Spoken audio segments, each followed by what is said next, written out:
They started as a scattered group of nomadic horsemen. No crown, no capital, no banner, known beyond the hills of western Anatolia. Yet, within just a few generations, they would become the masters of an empire that spanned 3 continents. How did this happen? What force lifted one obscure clan out of the ashes of the collapsed Seljuk world and set it on the path to rule for over 600 years? The answer begins not with vast armies or gold-lined halls, but with a dream, a sword, and a man named Osman. In the final years of the 13th century, the once mighty Seljuk Sultanate of Rum had crumbled under the weight of Mongol invasions. Anatolia, the vast region that connects Asia and Europe, was now fragmented into a mosaic of Turkish Beylik small principalities ruled by warlords and tribal chiefs. Each carving out a corner of land in the chaos, these beyliks existed in a delicate balance, too weak to dominate one another, too ambitious to live in peace. Among them was a man whose name would later echo through history, Osman, son of Urch. Osman inherited a small domain centered around the town of Skut.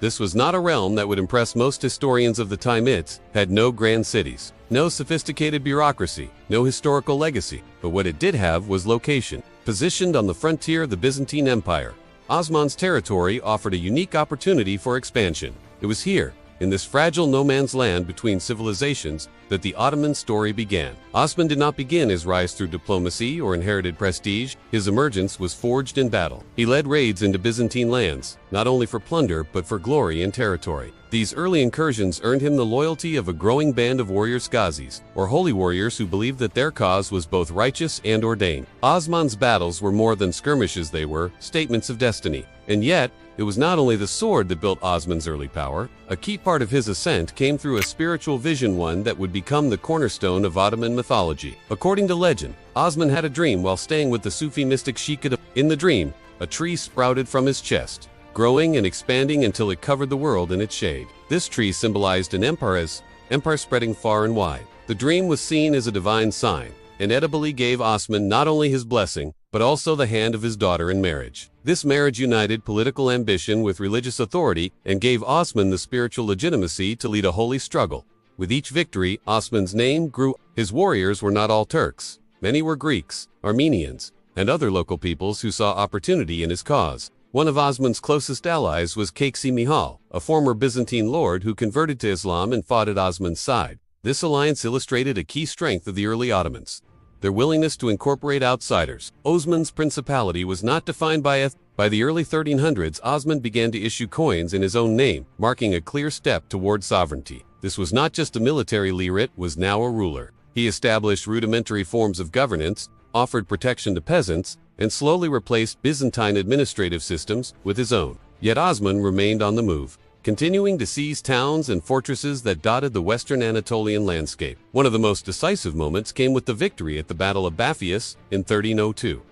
Osman's forces clashed with a larger Byzantine army and emerged victorious. This victory shocked Constantinople and signaled that Osman's Beylik was no longer a minor nuisance. It was a rising threat. And for many frontier warriors, this victory confirmed what they had hoped all along: that Osman was destined to lead them into a new era. As Osman aged, his son Orhan began to take on more responsibilities. Orhan was pragmatic, patient, and visionary. He continued the conquests, but also began building the institutions that would sustain them. Under Orhan, the Ottomans took the city of Bursa in 1326, just as Osman passed away. Though Osman did not live to see it, the capture of Bursa was a symbolic and strategic milestone. It became the first Ottoman capital and the seat of a new government. With Bursa in hand, the Ottomans moved from a nomadic force into a structured state. Coins were minted, officials appointed, markets developed. The Ottomans began integrating artisans, scholars, and merchants into their domains, creating not just a warrior culture, but a functioning society. The conquest of Bursa was not the end of something, it was the beginning of everything. From here, the Ottomans began their slow, methodical march into Europe. Using their base in Anatolia, they crossed into Thrace and seized Gallipoli, gaining their first foothold on the European continent. What made this even more remarkable was the timing. The Byzantine Empire, weakened by civil wars and internal decline, was no longer the imposing force it had once been. The Ottomans took advantage of this vulnerability, often siding with one Byzantine faction against another, extracting concessions, and then seizing territory when the time was right. The military evolution of the Ottomans was equally significant. Orhan established a standing army. including the elite Janissary Korza group of converted Christian youths, trained as elite soldiers, loyal only to the Sultan. This innovation gave the Ottomans an edge over their rivals, who still relied heavily on feudal levies and temporary forces. The Janissaries became not just a military unit, but a symbol of state centralization. The Ottomans also mastered the art of diplomacy. They were quick to form marriages and alliances with neighboring powers, including both Christian and Muslim rulers. They did not view the world in black and white, but in shades of power. Their flexibility allowed them to avoid unnecessary wars while consolidating their gains. At the heart of this emerging empire was a concept that went beyond politics.